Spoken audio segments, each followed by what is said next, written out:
Hello everyone, I'm Lana. I must be one of the oldest people here sharing a story. There's a first time for everything. This story is being written by Riley, who was married to my grandson Joe. My late husband Matt and I raised Joe since he was a toddler after his parents died in a tragic car accident. We were the only ones left to care for him. We watched him grow and supported him in every way possible to ensure his success in life. When Joe showed up with Riley and told us they had gotten married, Matt and I were shocked. We were hurt that they had eloped right out of high school. Riley's parents had disowned her because of the wedding, so Joe brought her to our house. We took them both in and promised to help them out. Joe went to college while Riley stayed behind and took care of us. Eventually, Joe got a great job and started achieving his goals. We were proud of him, but things were about to take a turn for the worse. Shortly after Joe landed a high-level job in a cutthroat industry, he and Riley were even planning to have a child. However, a few months later, Riley arrived crying on our doorstep. She was a mess, and we didn't know what to do. When she came in, I asked, "What is going on, Riley? You look horrible. Why are you crying so much? You need to tell us what happened. You're starting to scare us." "I don't know what to say, guys. Joe has left me. He's gone." "What are you talking about, Riley?" I asked. "I'm telling you the truth, Matt. Joe is gone, and so is his stuff. He left a note saying he wants to divorce me and start a new life. He doesn't love me anymore." Riley went into a sobbing fit while Matt and I tried to wrap our heads around what we had just heard. It was bizarre and hard to believe. Joe had been growing distant from all of us, and we were planning to talk to him about it. But before we could, Riley arrived at our doorstep. Matt and I calmed Riley down and decided to talk to Joe separately. We immediately called him, praying that this was just a misunderstanding. When he picked up, Matt nervously said, "Where are you, Joe?" "I just found your wife crying on our doorstep. She's saying you have abandoned her. What's going on? Tell me this isn't true." "It's not a joke, guys. I've left her for good. Riley and I are done." Joe's voice was serious, and it was clear he wasn't joking. Matt and I were stunned. We had always thought they were happy. Joe had often said he married the love of his life. I couldn't imagine you would do this to her. "You can't be serious, Joe. Riley is your wife. You can't just up and leave for no reason." "I haven't left without any reason, Grandma. I told her in detail how I no longer love her." "What happened, Joe? Why did your feelings suddenly change? You need to tell us everything so we can understand." "I can tell you, but I don't think you'll get it." "We will try, Joe. We love you, and we want to know what's wrong. We can't let you just abandon your wife without knowing the real reason. Tell us and let us think of a solution." "Look, I don't need your permission to do what I want, but if you're so interested in knowing the truth, I'll tell you. Now that I have a great job, I can't have an average girl like Riley as my wife anymore." Matt and I were stunned into silence. We couldn't believe our little grandson Joe had turned into such a vile and shallow person. We didn't raise him to abandon people or to think this way. His words made us both very angry. "What is this nonsense, Joe? You are being downright mean and delusional. Riley is a great girl, and you are insulting her. This is not how a marriage works. Riley loves you, and you love her. That's what's most important." "That's not true. I want a better wife because I could have a better one. And guess what? I already found someone who's way better than Riley. My new girlfriend is more beautiful and successful. They don't even compare." The conversation kept getting worse with every sentence Joe said. Matt and I were getting angrier. Joe was being extremely nonchalant and admitted he had an affair. Still, Matt and I knew we had to find out more about what happened. Knowing the whole truth was important for us and for Riley. "Are you telling us that you had an affair, Joe, and you're leaving Riley to be with your mistress? Is that what you're saying? Call it whatever you want. I don't care what name you give to our relationship. The fact is, I am in love with my new girlfriend, and she is everything to me now." "What about Riley, Joe? She was everything to you too. That's what you told us when you asked for our help and blessing to get married." "I was young and stupid, Grandpa. I really should have waited before settling for an average girl. Thank God I realized my mistake before having kids with her. I would have been stuck with her for life." "I don't believe this, Joe. You're being so nonchalant about all of this. You've made a huge mistake and crossed a major boundary by cheating on your wife. You've disappointed us, Joe." "Well, I don't care. I'm happy with my new woman, so you should be happy for me too. She made me realize that I was wasting my time with an insignificant woman. She was right. She is so much better than Riley. Matt was getting very angry with Joe, and this last comment pushed him over the edge. He despised cheaters as much as I did. Joe might have been our grandson, but he was acting like a different person. He expected us to accept his new life and not hold him accountable for his actions. But we weren't willing to do that. In his anger, Matt said, "No, absolutely not, Joe. We will not be happy about what you've done, and we will never accept your new life." I had to agree with Matt. "Joe, from your words, it's clear that this woman knew you were a married man, so she wasn't in the dark about what she was doing. This is just plain wrong, and we will never accept a girl like that." "Very well then," Joe replied. "This makes things much better. My new girlfriend doesn't want me to be so close to you guys anyway. She thinks you try to control me and that I will never reach my full potential if I keep listening to you." Looks like she was right. I winced when Joe said that. The more he talked, the further away I felt from him. I used to see the essence of my son in Joe, but the man on the phone didn't even feel like he was related to me. Joe was so influenced by his new girlfriend that he was ready to cut us off for her. He actually said those words out loud, choosing this girl over the people who raised him. Tears welled up in my eyes from the sheer betrayal. I said in a shaky voice, "You will abandon us for this woman too." "How can you even say that, Joe?" "I'm serious about this, Grandma. Lana has been right about everything. If you can't even be happy for me, you don't deserve to be in my life." "Is that a threat, Joe? If we don't forgive you for your nonsense and accept your new girlfriend, will you cut us off?" "Yes, I actually will do that. Since you want to take Riley's side so badly, let her be your grandchild instead of me. I'm done. We raised you for 20 years, and this is how you repay us. We did our best and sacrificed a lot to make sure you were taken care of. Now we know that it was all in vain. You have turned into an absolute monster." Those were some of the last words Matt spoke to Joe. The conversation that followed is not worth mentioning. There was a lot of back and forth, and Joe ended up calling us some awful things. I knew he was hurt that we didn't accept his choices right away. But what option did we have? We weren't going to blindly support Joe's decisions just because he is our grandson. He was behaving like a very cruel person and putting this new girl above everyone else. He also showed no remorse for the wrongs he had done. It absolutely broke our hearts when Matt and I finally ended our conversation with Joe. We knew one thing: Joe was beyond help now. He was adamant about cutting us off if we didn't accept his new life. He was forcing us to do something we didn't want to do. In the end, before we could even make a decision, our grandson cut us off for good. He blocked us everywhere, effectively severing all connections. Joe and Riley ended up getting a divorce after Joe didn't come back for a full year. Riley was a mess and relied on me and my husband for emotional support. We invited her into our home because she was devastated by what Joe did to her. Matt and I never regretted the decision to make Riley a part of our family. When our own grandson abandoned us, Riley was there. After she got back on her feet and became emotionally strong, she became our rock.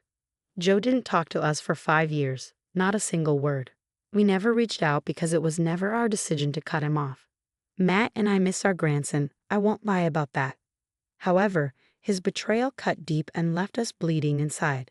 My husband never got to see or talk to Joe again. He died before Joe reached out to us. When Matt passed away, I didn't know whether to invite Joe to the funeral. I was a broken mess and wanted my grandson there. It was Riley who convinced me to call him. She said, "Listen to me, Lana. I know you miss your grandson. Go and call him, tell him what happened, and ask him to come to the funeral." "I don't know, Riley. I still haven't forgiven him for what he did." "It was a long time ago, Lana. It's okay if you don't want to forgive him, but I think you will always feel guilty and have regrets if you don't try once. Don't you think inviting him to the funeral will be a good idea?" "I feel really unsure, Riley." You and Matt raised Joe almost like your own child, Lana. As a parent, you could give him this one chance to grieve someone he loves.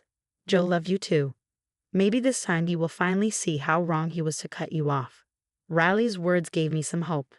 She was right. I didn't want to regret not calling Joe to the funeral. Maybe he still loved us and would want to pay his respects to his grandpa one last time, even if he was too prideful to talk to us. It was my duty to reach out to him. Besides, Riley had moved on with a great man, and I was ready to try and mend the bridges with Joe too. So I said to Riley, "Okay, Riley, I will invite Joe to the funeral, but he has blocked me everywhere. I don't have his contact anymore. I don't know how to reach him. Don't worry, Lana. He never blocked me on social media. I can reach out to him on your behalf. You can dictate the message and I'll type it out and send it to him. That sounds great, Riley. I hope you're right about this. I don't want to have any regrets if Joe wants to pay his final respects to his grandfather.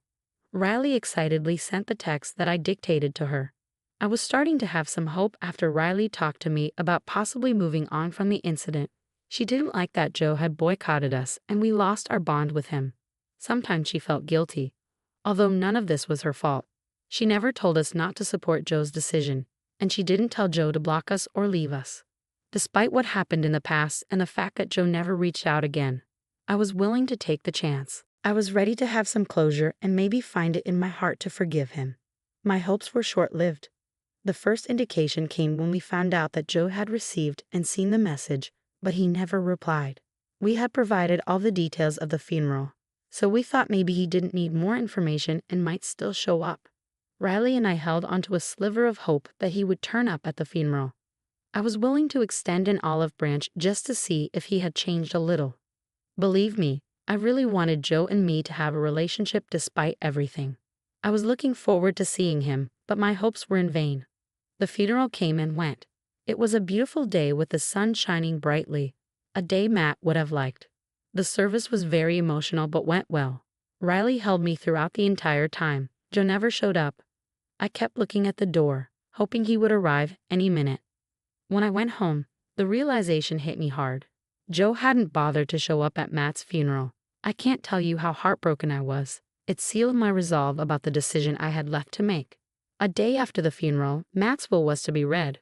Riley and I were patiently waiting for Matt's estate lawyer to arrive. The first person to walk through the door wasn't our lawyer, it was Joe. I was dumbfounded to see him nonchalantly walk into the house with complete disregard. I said, "What are you doing here, Joe?" "What do you think I'm doing here? I heard that you're supposed to read the will today. What does it have to do with you? I'm your only grandson, in case you've forgotten. I've come to take my rightful inheritance from Grandpa." I was stunned by what Joe said. Riley was equally surprised, and his words shocked her even more. I wasn't hurt anymore. I was fuming with rage. I looked Joe straight in the eye and said, "You have some nerve showing up after 5 years and straight up demanding money. You didn't even come to Matt's funeral. Did you have any respect for your grandfather, Joe? Oh, stop the theatrics right now. There was no need for me to show up at the funeral. What would I have said anyway? It's not like I've come to reestablish anything. I've just come for my rightful inheritance. What makes you think you are entitled to anything after you abandoned us for 5 years? I'm not here to entertain your stupid questions, Grandma. Just call the lawyer and tell him to be here soon. I don't have much time." Joe's coldness made my heart boil. I was furious and wanted to throw him out immediately, but I decided to teach him a good lesson instead. I picked up my phone and told our lawyer to come over immediately. He was already on his way and arrived within minutes. Joe didn't bother with small talk and ignored Riley completely. When the lawyer arrived, Joe looked excited. However, my lawyer was confused and said, "Why is Joe here? This is a private will reading. He doesn't need to be here." Joe replied, "I'm here to get my inheritance from Matt's estate. I'm his sole heir." The lawyer said, "That's ridiculous. I never called Joe for the reading. He doesn't need to be here at all." "What? Of course I needed to be here. I'm the sole heir of Matt's estate. I know that already." "I don't know who told you that, but you are mistaken, Joe. You are not the sole heir of Matt's estate. In fact, you are not even mentioned in the will." "I don't believe a word you're saying. I'm definitely included in the will. I'm his grandson and his only heir. Why wouldn't I be mentioned?" While Joe raged with confusion, I was enjoying watching him squirm. He deserved it for what he did to us. As Joe acted all shocked, I decided to serve him some cold, hard revenge. I said, "Oh, Joe, you are a dense man. You want to know why you haven't been named in the will? Well, it's because Matt disinherited you. No, that's not possible. He wouldn't do that to me. I'm his blood, his only surviving heir. He would never disinherit me. Do you think we believe in that old-fashioned stuff? Matt wanted to leave his inheritance to someone who deserved it, not just someone with his blood. This can't be happening. I'm the rightful heir. How could he leave his estate to anyone else? If he disinherited me, who got my share of the inheritance? You really want to know? Matt gave it to Riley. Joe and Riley were both stunned. They looked at the lawyer for confirmation, and he simply nodded. It came as a shock to them, but not to me. Matt and I had jointly decided to cut Joe off and give everything to Riley. Joe couldn't accept this. He turned pale and said, "This has to be a joke. Why would he leave everything to Riley? This is not fair." Then what is fair, Joe? Do you really think Matt would leave his hard-earned assets to a grandson who abandoned him and didn't even bother to show up at the funeral? I'm his blood. Matt wouldn't do that to me. Believe me, Joe, he was perfectly happy making this decision. If you think I'm tricking you, the lawyer will show you the will. How could you let him do this, Grandma? It was an easy decision, Joe. We raised you, but you only managed to stab us in the back and abandon us. Riley was here for us, and she is the rightful heir to our estate. I won't be here for long, so you better remember this. I will also disinherit you and leave everything to Riley. You will never get another cent from me, and you will pay for abandoning us. I vividly remember what happened next. I went straight to the front door and opened it myself, showing Joe the way out. When he was gone, the will was read, and true to my word, Joe's inheritance was left to Riley. She was a crying mess and thanked us for being her family when her own blood turned their backs on her. I simply said that she did the same for me and Matt. Joe left that day but continued to try and contact me. He was desperate for reconciliation and even left his new wife, who had previously convinced him to cut us off. Suffice it to say, he is going through hell while I am preparing to watch Riley walk down the aisle to her happiness. I still miss Matt like crazy, but I can't say I miss Joe at all. He chose to abandon us, and I have finally made my peace with it. I have Riley along with the beautiful memories of my husband and children, which are enough to last me this lifetime.